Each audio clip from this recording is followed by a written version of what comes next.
അപ്പോൾ നമ്മളിന്ന് ഫസൽ അലി കമ്മീഷനെ കുറിച്ചാണ് പഠിക്കുന്നത്. ഫസൽ അലി കമ്മീഷൻ്റെ രൂപീകരണം 1953 ഡിസംബറിലാണ്. നെഹ്റു ഗവൺമെൻറ്റാണ് അപ്പോയിൻറ്റ് ചെയ്യുന്നത്.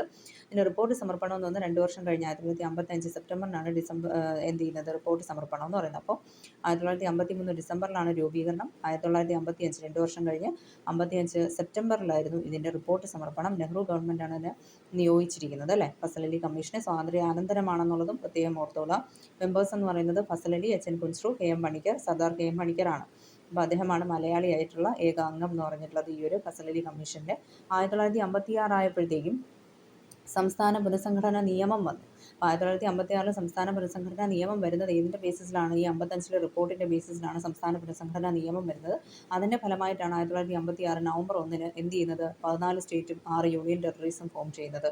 അപ്പോൾ 14 സ്റ്റേറ്റിൽ നമുക്ക് പഠിക്കേണ്ട ആവശ്യമുണ്ടോ എന്ന് ചോദിച്ചു കഴിഞ്ഞാൽ അത് ജസ്റ്റ് ഒന്ന് നോക്കി വയ്ക്കുക. അപ്പോൾ നമുക്ക് ഏറ്റവും ഇമ്പോർട്ടൻ്റ് 6 യൂണിയൻ ടെറിട്ടറീസ് ഏതൊക്കെയാണെന്ന് നോക്കണം. കാരണം നമ്മളിപ്പോൾ പഠിക്കുന്ന യൂണിയൻ ടെറിട്ടറീസ് അല്ല അന്നുണ്ടായിരുന്നത്, ചിലതൊക്കെ ഉണ്ട് എന്നുള്ളതേ ഉള്ളൂ. അപ്പോൾ ആൻഡമാൻ നിക്കോബാറും ലക്ഷദ്വീപും ഡൽഹിയും അതുപോലെ തന്നെയുണ്ട്. ബാക്കിയുള്ളതെന്ന് വെച്ചാൽ മണിപ്പൂർ, ത്രിപുര, ഹിമാചൽ പ്രദേശ്. ഏതൊക്കെയാണ്? മണിപ്പൂർ, ത്രിപുര, അതുപോലെ തന്നെ ഹിമാചൽ പ്രദേശുമാണ് വന്നിരിക്കുന്നത്.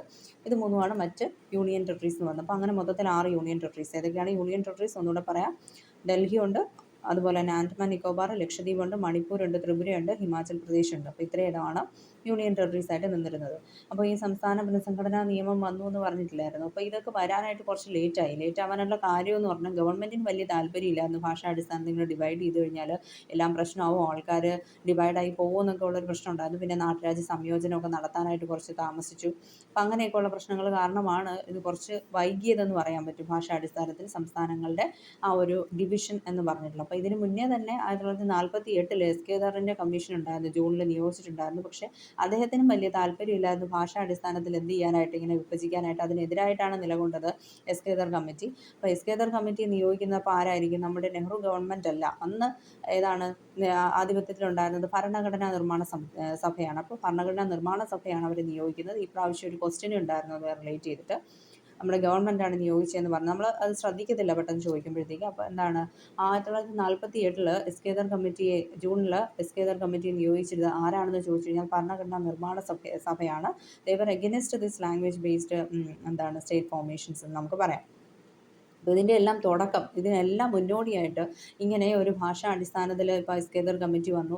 അത് കഴിഞ്ഞിട്ട് 1948 ആകുമ്പോഴത്തേക്ക് ഡിസംബറൊക്കെ ആയപ്പോഴത്തേക്കും വേറൊരു കമ്മിറ്റി വന്നു, JVP കമ്മിറ്റി എന്ന് പറഞ്ഞാൽ. ആ JVP stands for Jawaharlal Nehru, Vallabhbhai Patel and also Pattabhi Sitaramayya. ഇവർക്ക് 3 പേർക്കും വേണ്ടിയിട്ട് നിൽക്കുന്നതാണ് JVP കമ്മിറ്റി എന്ന് പറയുന്നത്. അപ്പോൾ അങ്ങനെ പല പല കമ്മീഷൻസ് വരാനായിട്ടുള്ള കാരണം എന്ന് വെച്ചാൽ ഭാഷാ അടിസ്ഥാനത്തിൽ സംസ്ഥാന രൂപീകരണം വേണമെന്നുള്ളൊരു ആശയം പ്രകടിപ്പിച്ചതുകൊണ്ടാണ്. ആ ആശയം ആദ്യമായിട്ട് അവതരിപ്പിക്കുന്ന INC ഏതാണെന്ന് ചോദിച്ചാൽ 1920 നാഗ്പൂർ INCയിലാണ്.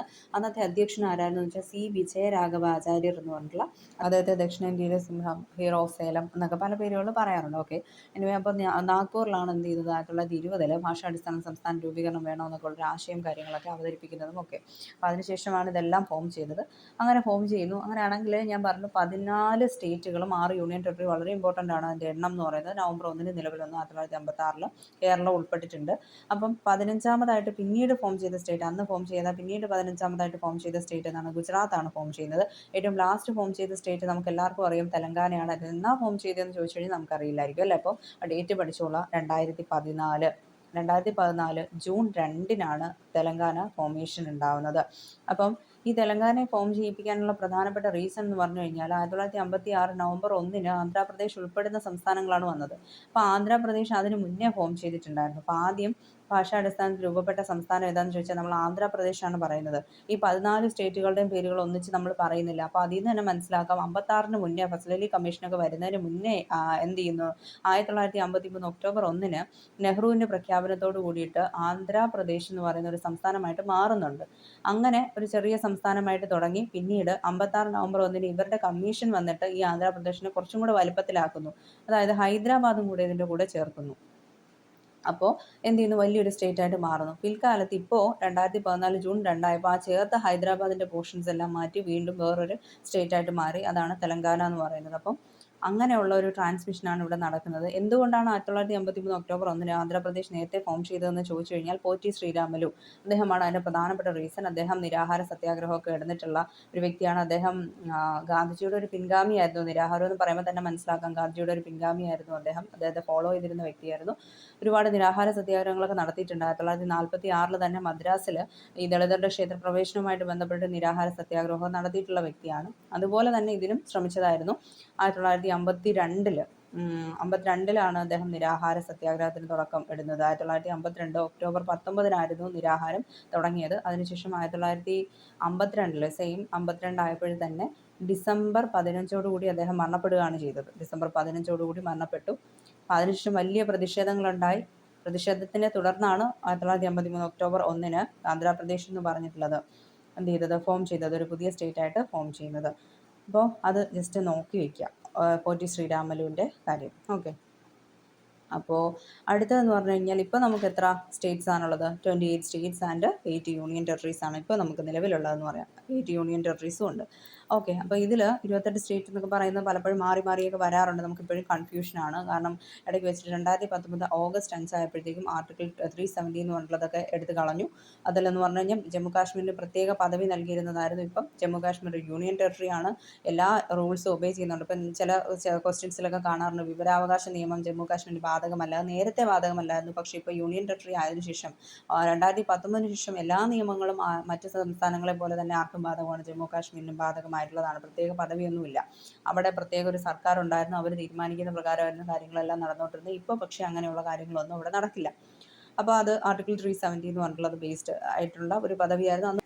ഓക്കെ, അപ്പോൾ ഇപ്പോൾ ഉള്ള കാര്യം എന്ന് വെച്ച് കഴിഞ്ഞാൽ പിന്നെ ഗാന്ധിജിയുടെ ഒരു വിഭാവനമായിരുന്നു എന്തെന്ന് പറയുന്നത് നമ്മുടെ ഹിന്ദുസ്ഥാനി ഭാഷ എന്ന് പറയുന്നത്. എന്ന് വെച്ചാൽ എല്ലാ സംസ്ഥാനങ്ങളും ഹിന്ദുസ്ഥാനി ഭാഷ സംസാരിക്കണം. ഹിന്ദുസ്ഥാനി എന്ന് പറഞ്ഞു കഴിഞ്ഞാൽ ഹിന്ദിയും ഉറുദുവും കൂടെ ചേർന്നിട്ടുള്ളൊരു മിശ്രണമാണ്. അതെന്ന് പറഞ്ഞാൽ ദക്ഷിണേന്ത്യക്കാർക്കൊക്കെ സംസാരിക്കാൻ പറ്റുന്നത്. ഗാന്ധിജി എന്ത് പറഞ്ഞു കഴിഞ്ഞാൽ INC നെ സപ്പോർട്ട് ചെയ്യും. സോ 1930 INCയും ഇതിനെ തന്നെ സപ്പോർട്ട് ചെയ്തിട്ടുണ്ടായിരുന്നു. എന്തായാലും ഇത് വേണം എന്നുള്ളൊരു കാര്യത്തിന് സപ്പോർട്ട് ചെയ്തിട്ടുണ്ടായിരുന്നു. ഓക്കെ, INC 1930 സപ്പോർട്ട് ചെയ്തിട്ടുണ്ടായിരുന്നു. പിന്നെ അതിനുശേഷം പറയുന്നത് 7th അമെൻമെൻറ്റിനെ കുറിച്ചാണ് പറയുന്നത്, കോൺസ്റ്റിറ്റ്യൂഷണൽ അമെൻമെൻറ്റ്. അപ്പം 7ാമത്തെ ഭരണഘടനാ ഭേദഗതി വഴിയാണ് നമ്മുടെ ഈ സംസ്ഥാന പുനഃസംഘടന എന്ന് പറഞ്ഞിട്ടുള്ളത്. ഭാഷാടിസ്ഥാനത്തിൽ സംസ്ഥാനങ്ങൾ പുനഃസംഘടന ചെയ്യണം എന്നുള്ളൊരു നിയമവും കാര്യങ്ങളും ഒക്കെ വരുന്നതെല്ലാം ഏത് അമെൻമെൻറ്റിലൂടെയാണ്? 7th constitutional അമെൻമെൻറ്റിലൂടെയാണ്. അതുവഴിയാണ് ഇതൊക്കെ കൂട്ടിച്ചേർക്കുന്നതെന്ന് പറയാം.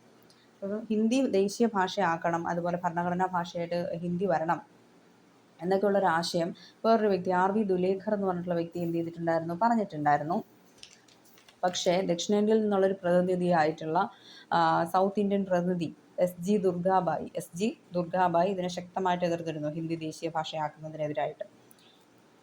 പിന്നെ അമരജീവി എന്നാണ് നമ്മൾ പോറ്റി ശ്രീരാമലുവിനെ പറയുന്നത്. എന്താണ് അമരജീവി എന്നാണ് പറയുന്നത്. അതുപോലെ തന്നെ മദ്രാസ് എന്ന് പറയുന്നത് എന്താണെന്ന് നമ്മൾ ശ്രദ്ധിക്കണം. മദ്രാസ് 1946 അദ്ദേഹം നിരാഹാരം കിടന്നു എന്നാണ് പറഞ്ഞിരുന്നത് അല്ലേ. അപ്പോൾ മദ്രാസ് എന്ന് പറയുമ്പോൾ പണ്ട് മദ്രാസ് എന്ന് പറഞ്ഞാൽ എന്താണ്? കേരള, കർണാടക, തമിഴ്നാട്, ആന്ധ്രാപ്രദേശ് എല്ലാം ചേർന്ന ഭാഗമാണ് മദ്രാസ് എന്ന് പറയുന്നത്.